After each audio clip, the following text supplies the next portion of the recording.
का तमाम मौलाना जितना भी आते हैं हर एक मानी स्वरूप अपने मस्जिद को भीतर अजान की जो अजान को के फायदा हो अजान अगर मैं अपनी किताब से बताऊं तो आपको समझ में नहीं आया, लेकिन अगर आपकी किताब से बताऊं तो समझ में आएगा। ये 40 आदमी है, ये तमाम 40 मनुष्यों को नजीक में ये भीतर में ऐसा प्रश्न पड़ी राखो और क्वेश्चन का आंसर मैं सवाल का जवाब भी दे रहा हूँ और मैं सवाल भी रख रहा हूँ। लिखने वाला वो हनुमान है, हनुमान को राम ने बुलाया है। इस जमाने में लोग इस्लाम को आतंकवाद कहता है, इस जमाने में जिहाद के लफ्ज को सुनने के बाद लोग इस्लाम को टारगेट करते हैं, मुसलमान को टारगेट करते हैं। मुसलमान को टारगेट करने वालों राम के इस पैगाम को सुनो। राम ने हनुमान को बुलाया और कहा सीता को वापस लाओ। क्या हुजूर मैं आपका दास हूँ, मैं आपका सेवक हूँ, मैं कैसे लड़ सकता हूँ, मैं उन तमाम सर्वनाश कैसे कर सकता हूँ लंका का। मेरे अंदर इतनी शक्ति नहीं, मेरे अंदर इतना बलवान मैं नहीं हूँ, मेरे अंदर इतनी ताकत नहीं है, मैं कैसे ला सकता हूँ। का एक आइडिया बताता हूँ, मैं एक शिक्षा देता हूँ, उस शिक्षा पे अमल करो तुम वापस लेकर के आओगे। जानते हो शिक्षा क्या बताया? तुम अजान के बारे में पूछते हो।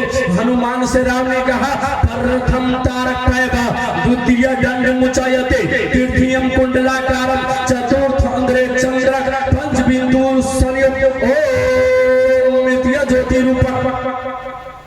प्रथम तारक पैबा पहले नंबर पर खड़े हो जाओ, द्वितीय दंड मुचायते फिर इतना झुको, तृतीयम कुंडलाकारम तीसरे नंबर पर कुंडली मारकर बैठो जैसे सांप बैठता है, चतुर्थ अंध्रे चंद्रक और चौथे नंबर पर ऐसे हो जाओ जैसे आकाश का चौदहवीं का चांद होता है, पंच बिंदु संयुक्त ओम नित्य ज्योति रूपक। और पांचवें नंबर पर अपनी जमीनों को झुका दो, यानी अपनी पेशानियों को इस धरती से लगा दो, धरती से टेक दो और उसकी याद में उसकी बारगाह में कल्पना करो, प्रस्तिश करो, इबादत करो। जमाने को एक पैगाम दिया, वो लोगों अगर मैं चाहता तो हनुमान को कहता मेरी प्रस्तिश करो, मेरी इबादत करो, मेरी कल्पना करो, किसी और की कल्पना का शिक्षा हराम क्यों दे रहे हैं। जमाने को राम एक पैगाम दे रहा है कि मैं तुम्हारा राम नहीं हूँ, मैं तुम्हारा ईश्वर पैदा करने वाला नहीं, बल्कि राम रामाय सत्य मस्ती,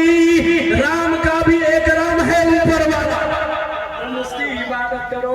फिर दूसरे जुमले में आता है प्रथम तारक पैबा, नबी का नाम एक मोहम्मद है और दूसरा नाम अहमद है। अहमद में अलिफ हा मीम दाल, ये लफ्ज है ना, अलिफ हा मीम दाल। प्रथम तारक पैबा जब पहले नंबर पर खड़ा हुआ तो डॉक्टर एम एस श्रीवास्तव कहता है अकॉर्डिंग टू कल्कि कुरान द नेम ऑफ कल्कि avatar will be Sarvanama, the meaning of nama is praisable and Muhammad sallallahu alaihi wasallam has the same meaning. If we translate Sanskrit word सर्वनामा into Arabic language it will be Muhammad. चौपट हो गया हो, लगातार बोल रहे हो तो सुभान अल्लाह ना बोल पाओ, पीछे वाला भी बोल दो, पीछे वाला भी बोला कर दे, हाथ उठा के बोला सुभान अल्लाह, ताकि पता चले तेरा बीच में शैतान न बैठल है। अकॉर्डिंग टू कल्कि पुराण द नेम ऑफ कल्कि अवतार, मैंने कल्कि पुराण उठाकर जब देखा तो कल्कि पुराण के मुताबिक सर्वनामा मैंने पाया। सर्व मीन्स आया सबसे ज्यादा, नामा जिसकी वो की जाए, प्रशंसा की जाए, तारीफ की जाए। तो मैंने कहा इस जमाने में सबसे ज्यादा तारीफ की जाती है। तो तुलसीदास ने जवाब दिया कि तुलसी भजन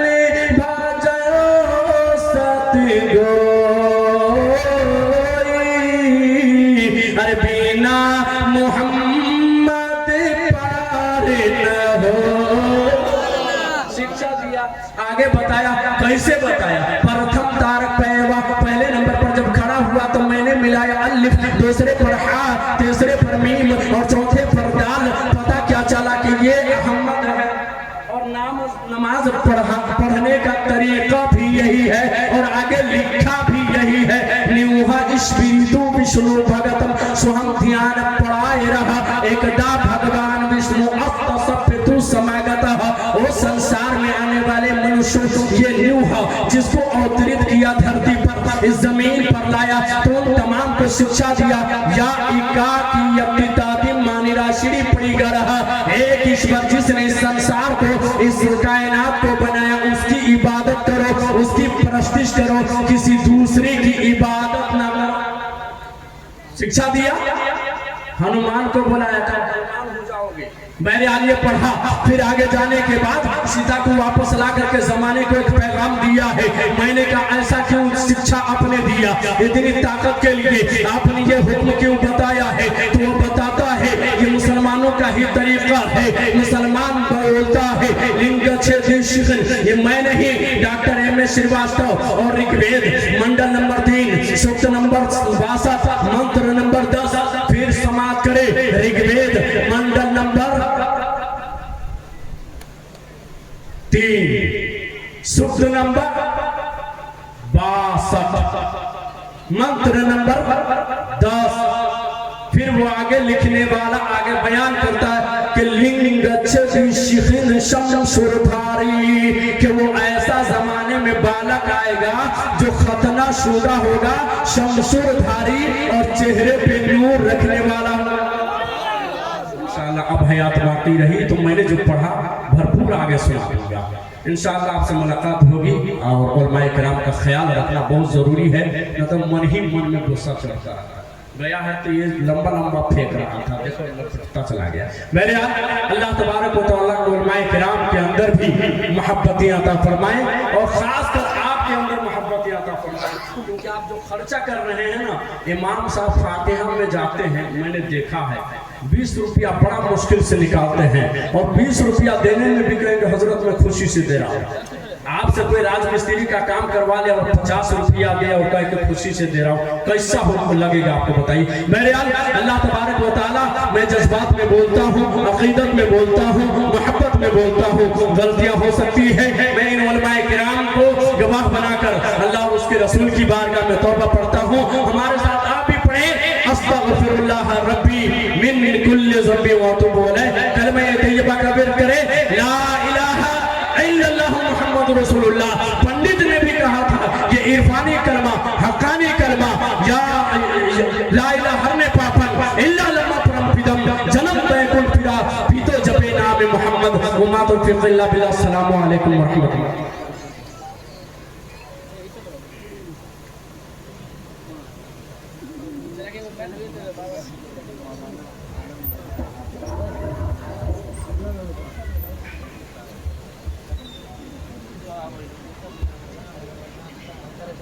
सामने नूर के धारे हैं यही काफ़ी है, बाग़े जन्नत के नज़ारे हैं यही काफ़ी है, बेवफाई का ज़माने से नहीं है शिकवा, या नबी आप हमारे हैं यही काफ़ी है, या नबी आप हमारे हैं यही काफ़ी है। सोचता हूँ, कभी कभी सोचता हूँ, अच्छा शेर पढ़ने की कोशिश करता हूँ, लेकिन इस ख्याल में ख्याल में नहीं पढ़ पाता हूँ कि कभी मेरा यह शेर बदज़ौक़ी की नज़र ना हो जाए। इसी ख्याल में अच्छा शेर सब नहीं पढ़ पाता हूँ, लेकिन जब क्योंकि अच्छे शेर की जब पजीराई नहीं होती है तो अच्छा शेर पढ़ने का मन भी नहीं करता। एक शेर सुनने, बहुत देर से बारगाह इमाम हुसैन की बारगाह में बहुत देर से नहीं पढ़ा, सुन लें, पढ़ दूँ सुभान अल्लाह कह दे, आवाज़ से कह दे सुभान अल्लाह, कि हुसैनियत में तवाज़ुन खुदा ने रखा है, इसलिए तो सुकून करबला में रखा है। बुलंद आवाज़ से कह दे सुभान अल्लाह, और आवाज़ मोहब्बत बुलंद की बुलंद आवाज़ से कह दे, मीनारा नूर का हर एक अंग अंग दिखता है, मीनारा नूर का हर एक अंग अंग दिखता है, मीनारा नूर का हर एक अंग अंग दिखता है, ज़माना हुस्नो शबाहत पे दंग दिखता है। सहाबा कहते थे गर्दन से लेकर टखने तक हुसैन आप में नाना का रंग दिखता है, हुसैन आप में नाना का रंग दिखता है। आपके सामने शायर इस्लाम जनाबे सकलैन बनारसी तशरीफ ला रहे हैं।